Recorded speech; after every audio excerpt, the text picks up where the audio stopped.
Today I want to talk to you about SRE versus DevOps. So how many people here would consider themselves an SRE?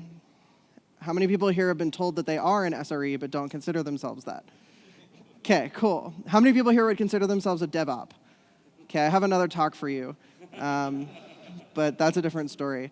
We're going to have some fun here. I know I'm kind of like right before lunch, so many of you are hungry, but let's have some fun. For those of you that don't know me, my name is Seth. I'm a developer relations engineer at Google.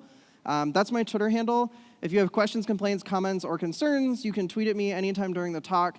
If you don't feel comfortable saying something publicly on Twitter, my DMs are also open. Yeah, so feel free to reach out, take embarrassing pictures of me, and feel free to tweet them. Prior to Google, I worked at a company called HashiCorp. Prior to that, I worked at Chef. Prior to that, I worked at Custom Ink, the people who made your T-shirts. So I have a pretty long history working in kind of the DevOps and the infrastructure space. And right now at Google, I focus on DevOps, infrastructure as code, config management, as well as things like secrets management, et cetera. So I know we're at a DevOps day, so this might seem a little bit repetitive, but how many people is this your first time coming to a DevOps Days conference ever?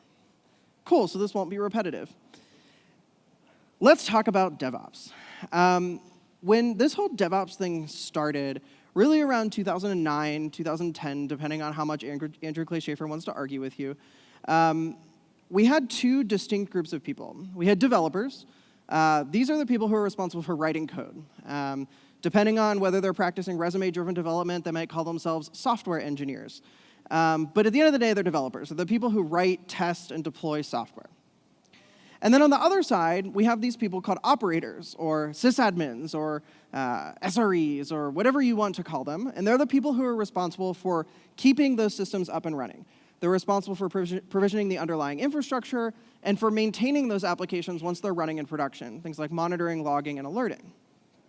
And what happened in a lot of companies, small, large enterprises, was that developers would write this code and they would throw it over the wall to the operators. Now, one thing you have to understand is that these industries evolved separately. Developers came from a traditional software engineering background. They might have degrees in things like information systems or computer science or math or physics from a traditional university, whereas operators generally came from on-the-job training, or they had like ISEC or ITIL backgrounds, and they came from an industry of like running networking cables, running Cat5e and Cat6 cables or fiber cables, and racking and unracking machines in a data center. So there's a skills gap here, and it goes on both ends, because the operators have a ton of skill and expertise that the developers don't have about how distributed systems run and how computers fundamentally work, and the difference between like a RAID array and this configuration versus that configuration, and failure and power consumption. And then on the other hand, we have these developers who have all of this experience with things like algorithms and engineering and code and testability, and there's a huge skills gap between them, again, on both sides, right? I'm not saying that developers were smarter than operators or vice versa.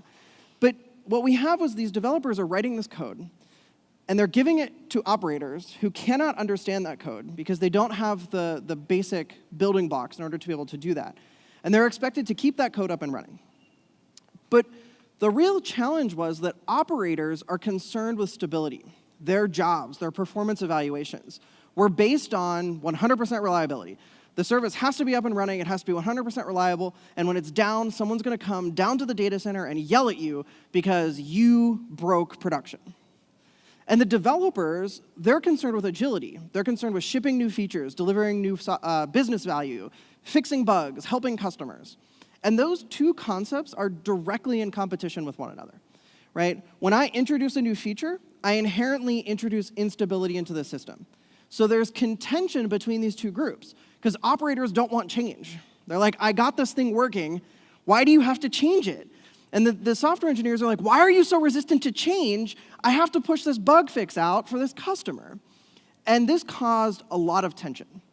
And then on the management side of things, the developers were generally more successful at winning those battles because of their co-location to leadership. So developers were often located in the same buildings and much closer to folks like directors and VPs of engineering, whereas the operators tended to be located in the data center or a nearby colo where they weren't quite as connected with leadership. So when it came to things like escalations and VP exceptions, the developers often won, and this made for really unhappy operators. So in the purest sense, DevOps is about breaking down that barrier between developers and operators. Because as I said before, there's a skills gap on both sides. And to rephrase that, there's specialization on both sides. There's knowledge that both of these groups have that ultimately was not being used to its fullest potential to deliver value to customers and users. So how do you break down this wall?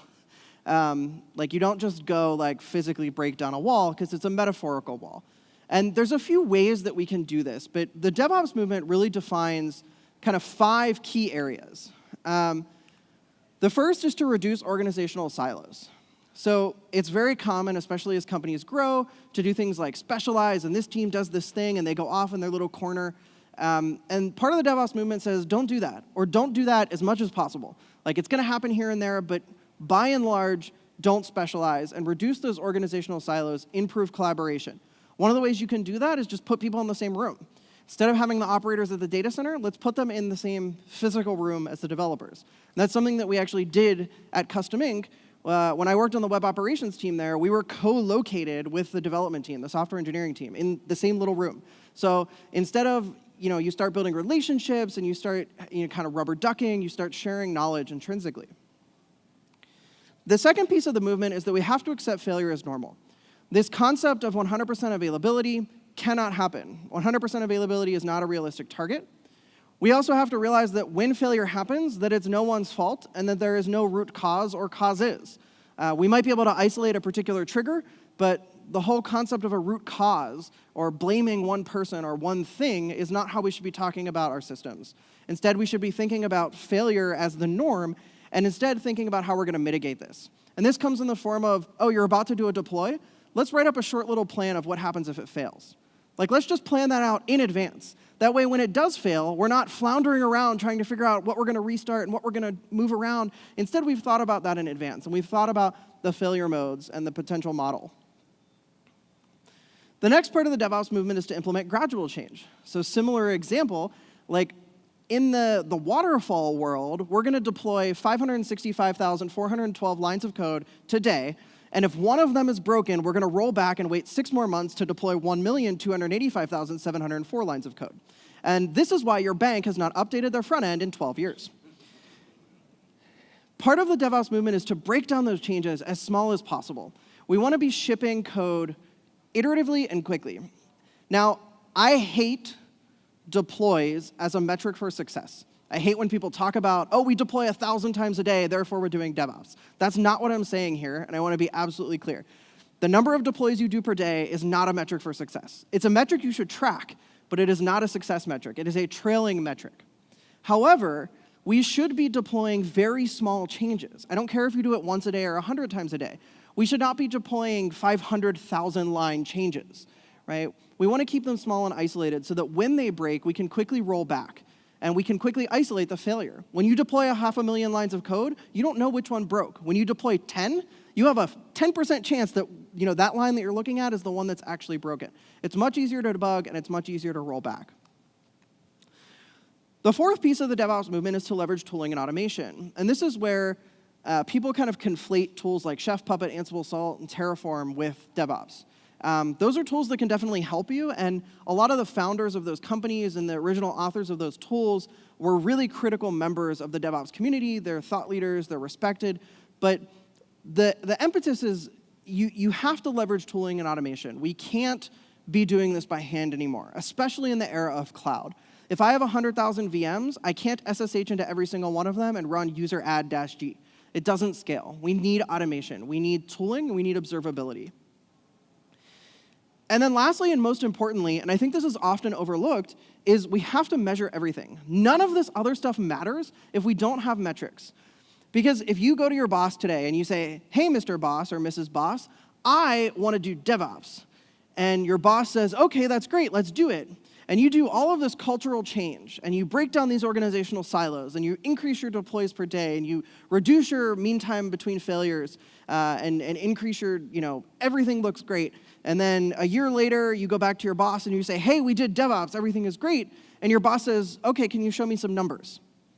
And you're like, well, people are happier.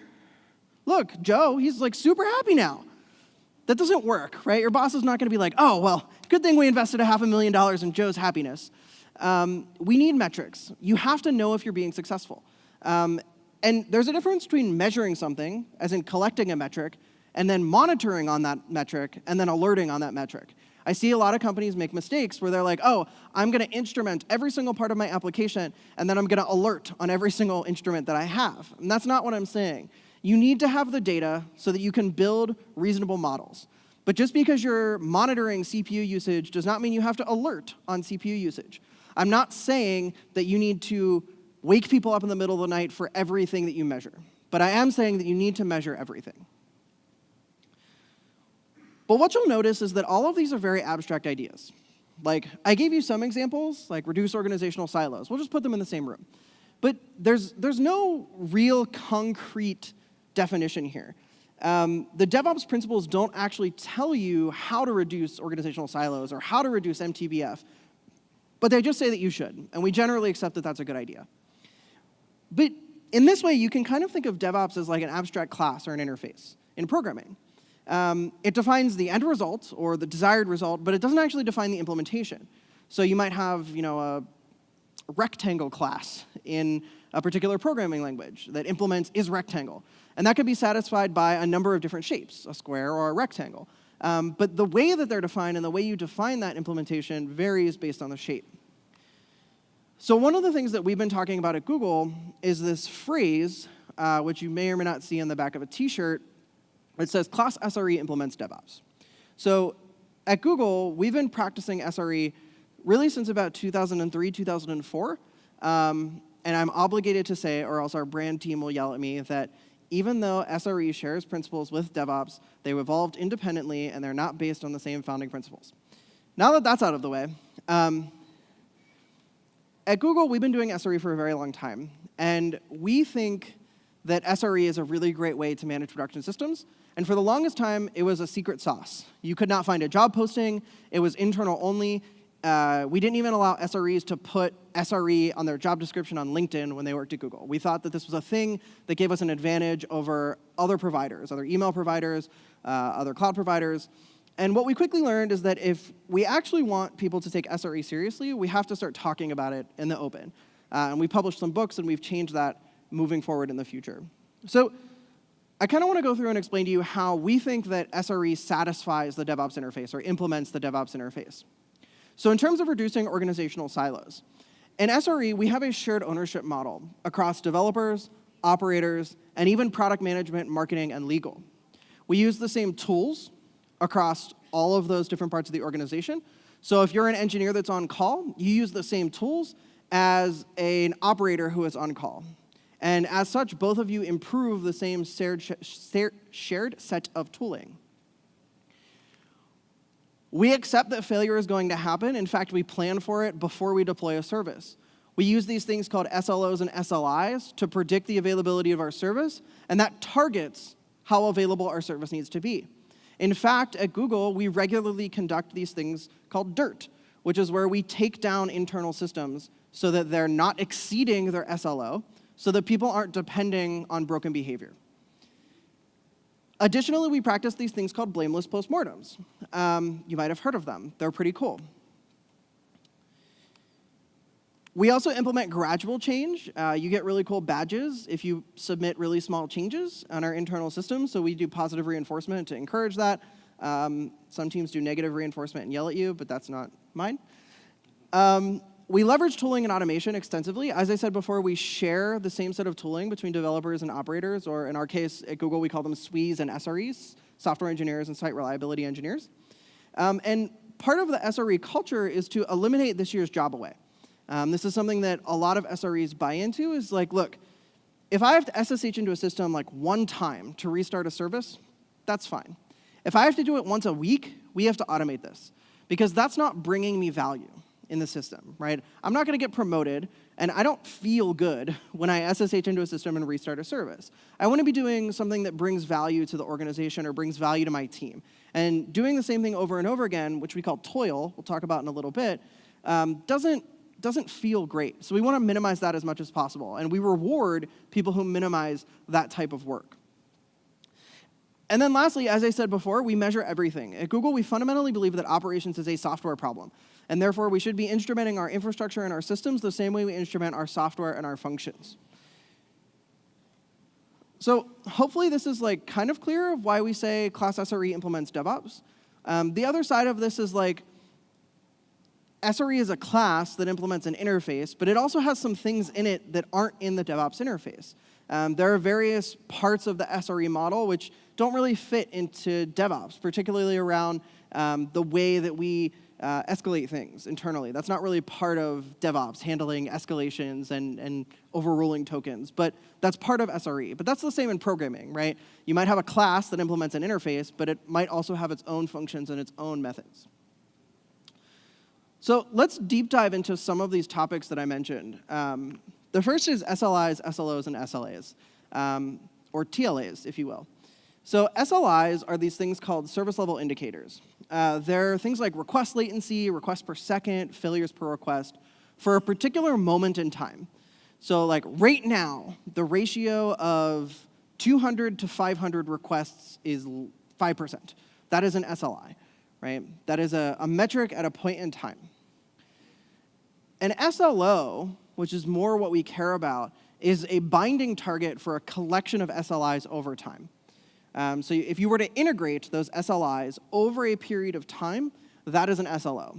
So that might be something like, oh, we want our ratio of 500 to 200 errors to be less than 5% for a rolling 30-day window.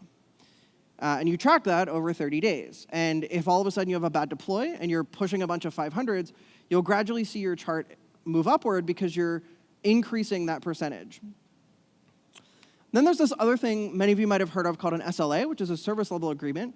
This is a business or a sales agreement that happens between a customer and a service provider that is typically, but not always, based on those SLOs. Generally, your SLO is a lot tighter than your SLA. You ideally want to break your own internal monitoring, and you want to page someone or alert someone before you have to give a customer money back, right? So you might see something like an SLA of 99.95, so 3.5 nines of availability, but then your SLO might be 4 or 4.5 nines, so that your SLOs are violated before your SLAs, which gives you a chance to repair things before it impacts the customer. To put this another way, SLIs drive SLOs, which then inform SLAs. To put it in kind of an organizational perspective, SREs and product teams, as well as developers, work together to form the SLIs. The SREs and the product teams work together then to form the SLOs. So for example, the SREs and the developers and the product team might work together and say, you know, this many queries per second, QPS looks good. This is the throughput of this service based on my understanding of the algorithm and the network that we're giving. And then we go to the product manager, and the SREs and the product manager say, okay, you know, that looks about right. I wish we could fulfill that 99.999% of the time, so 5 nines of availability. And the SRE comes back and says, great, you can have 8 seconds of QPS that are not within your threshold. So that means if you have one bad deploy, you're done. You can't deploy anymore. You can only focus on reliability. The product manager says, whoa, this is a new feature. I need more bandwidth. And they have this negotiation where the SREs say, if you want this level of availability, you have to accept a certain amount of risk. And accepting that risk decreases your availability. And this is where we start to get into a conversation around where availability ties off into the risk or availability of a system. We'll talk about that more in a second with error budgets. And then SLAs are generally negotiated between the sales and the customer. Occasionally, an SRE will be brought in to a particular edge case, like maybe a customer wants to run on hardware that isn't approved, and then we might need to renegotiate some things, but generally it's between sales and the customer. So let's talk about these error budget things. I mentioned earlier that striving for 100% availability is a terrible idea. Unless it is required, meaning like it's a helicopter, an airplane, or you work in the medical field, striving for 100% availability is not a realistic target for most of the services that you all work on. In fact, it is negatively impacting your ability to deliver new features because striving for 100% availability means that you can't run the risk of breaking things, which means you can't move quickly. Additionally, maximizing like our stability, so maximizing for that 100% limits how quickly that we can deliver those features and most of our users will never know. If you read the SLA on your mobile phone, almost every cellular network provider in the United States provides 2 nines of availability. T-Mobile, Verizon, AT&T, Sprint, they all have 2 nines of availability. So that means that if I'm on my mobile phone accessing a service, and I have optimized that service to have 100% connectivity with the cellular tower, I have done direct peering, and I have fiber failover, and I've invested millions of dollars, and our application has an amazing test suite, and there's like HA on top of our HA, 100% reliability between the cellular tower and my data centers. Guess what? Your user's still going to experience a 99% SLA. And worse, if you're only 99% between the cell tower and the data center, the user's going to blame their cell phone before they blame you. Just saying. It's silly to try to optimize for this. In order to get that 100%, like legally, but also technically, we have to invest a ton of time and energy and money into building that availability. And it's just not realistic, because as you can see, the user will never see that. Now, there obviously are edge cases here. Work in the medical field, work in aviation, work anywhere where someone's life depends on it, then obviously you need to strive for 100% availability. But for the vast majority of our systems, 2 nines of availability is far more than your users will ever see. So how do you determine how much risk a service is willing to tolerate? There are many factors to consider, like fault tolerance, testing time, how frequently you want to push, competitive analysis, are you trying to beat a competitor to the market, those types of things. And this is where the SREs and the product managers have a conversation. They say, look, this is what we're up against. What can we do? And it's a negotiation.